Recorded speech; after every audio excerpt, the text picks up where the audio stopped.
For only the second time in the Baseball era and for the first time in a non-rain affected game, England have a match drawn as India pull off a great escape in Manchester on the final day of yet another absorbing test match. Steve Harmison joins us on ESPN Cricinfo Match Day. Steve, the last day and that finish, well, that was quite something.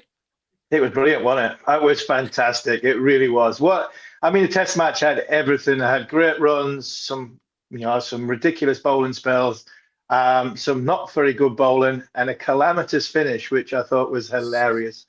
I mean, it really was. Look, it was what we expected it to be. It was a tough, hard-fought test match, and one where, you know what? I mean, I think the right result because I don't think Ben Stokes and Joe Root deserve to be on the losing side, and I certainly don't believe Giro, Shubman Gill, and the two guys, the two spinning all-rounders in Sundar and Jadeja deserve to be on the losing side. So we go to the Oval, and it's all to play for. All right, since we are on it, as far as the events of those last few minutes were concerned, was it just a function of the frustration of not having closed out a game they might have thought they'd close off, or was it just a clash of cultures and ideologies? I think a bit of both, you know. Actually, I think it really was a bit of both. I think it was a frustration that why are we still on this field? Why am I still standing up? Because I mean, the two teams have put huge amount of effort. I mean, 157 overs from India's point of view, and then England, having two goals trying to force the result. There was a lot of frustration, like there has been during the series, boiled over, but I don't think anybody crossed the line. It was a little bit farcical towards the end. I mean, I think Ben Stokes said to both batters, "Do you really want to get 100 while Harry Brooks bowling?" I think that was in tongue in cheek. But I think all in all, I think a level of frustration, different cultures. It's not said that you have to shake hands with 15 overs to go. Do you know what? The way they had worked so hard, I think both batters probably deserved a chance to get to three figures. I think it was just an element of frustration that England had been in the field for so long and pushing so hard that they had a different opinion to what Shubman Gill had. All right, so that puts that to rest.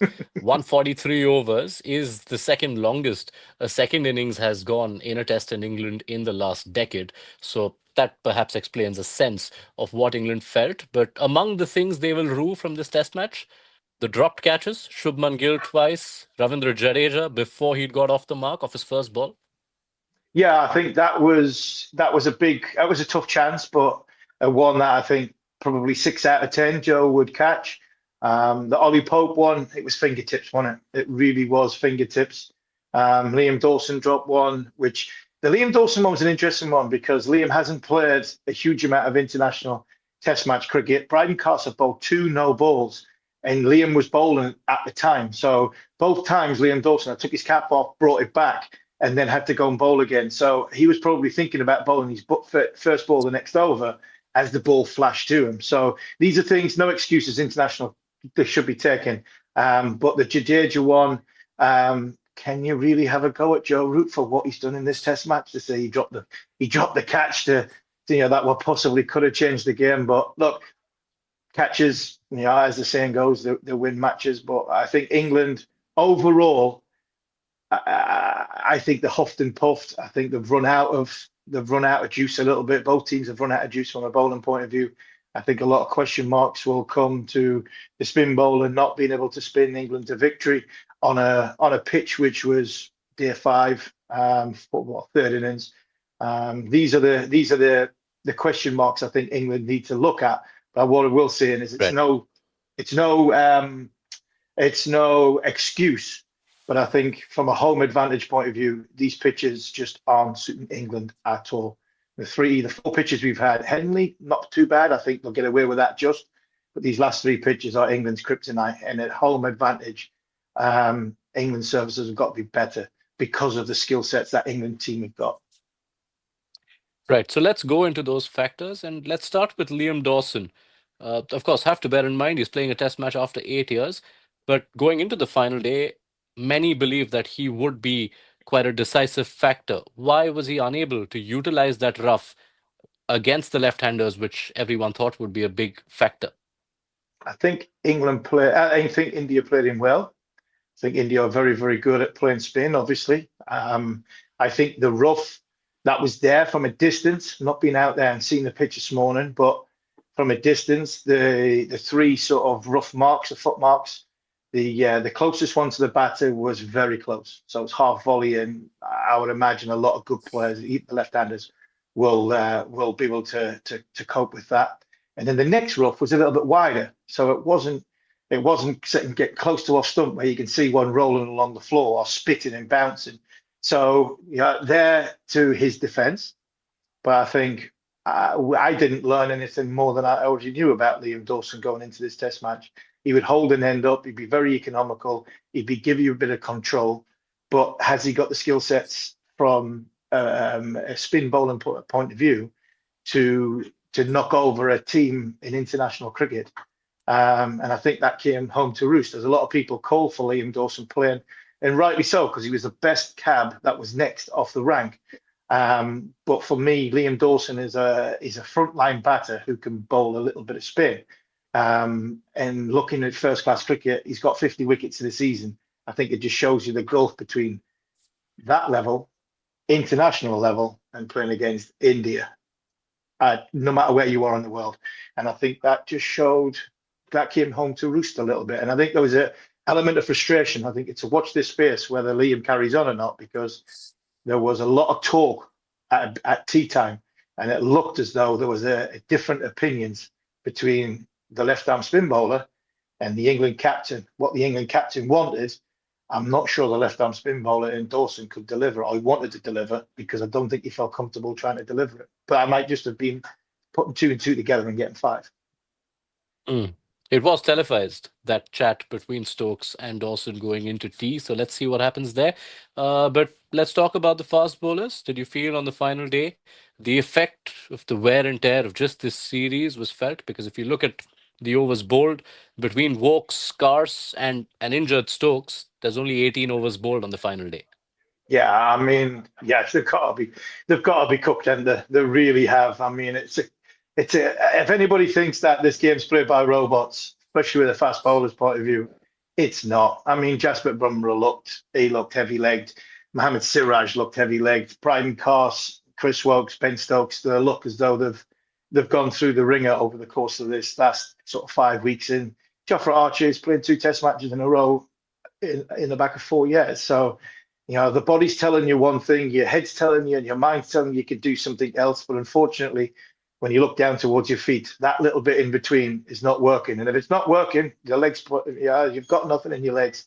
I mean, it's very difficult to have an effect, especially on a surface like what we had. The ball didn't bounce that great. I mean, there was no value for the bouncer. The odd one spit and bounce, but it was from wider and not straighter. And I think the surface was just completely demoralizing from a mentality point of view.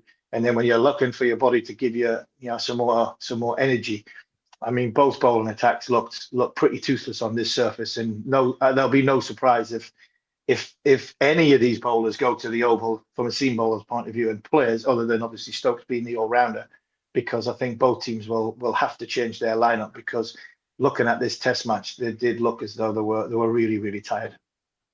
Yeah, I am parking that question on the effect of these tiring pacers given the 3 day turnaround and what bearing that will have in the series decider. Because, well, it's only about 48 to 72 hours till we see you next. So we'll save that until then. But let's not say goodbye to this test before saluting England's two individual heroes. This, especially had the result gone their way, you would have felt would be known as Ben Stokes' test, the way we've known growing up of a Botham's test, the kind of performance Ben Stokes had in the same game, and put it in light of all the conversations that were being had at the start of the series about both his bowling and his batting. Yeah, I mean, it was phenomenal effort from Ben.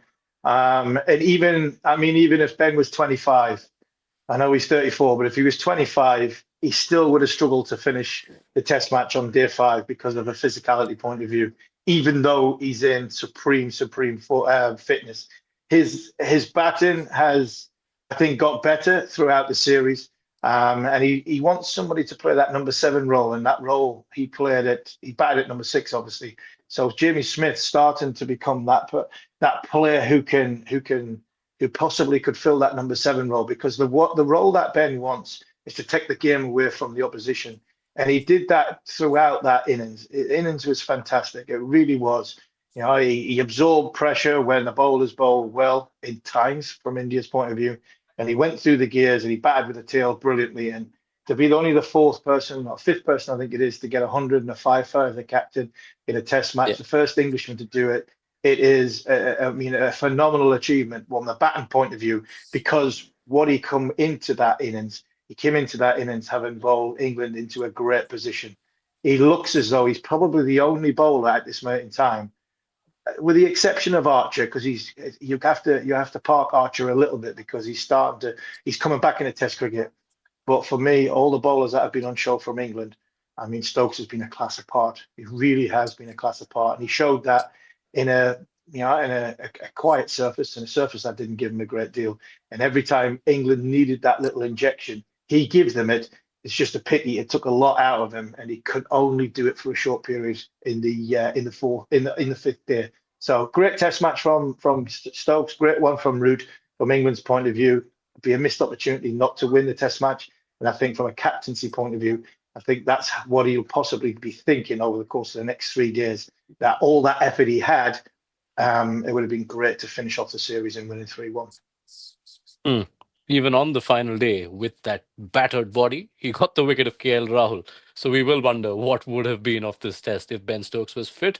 Quick final word, because it was a special test for Joe Root. We have had our pundits here heap the praise on the man who's now behind just one. It's a rapid fire, really, Harmy. Will Joe Root surpass Sachin Tendulkar?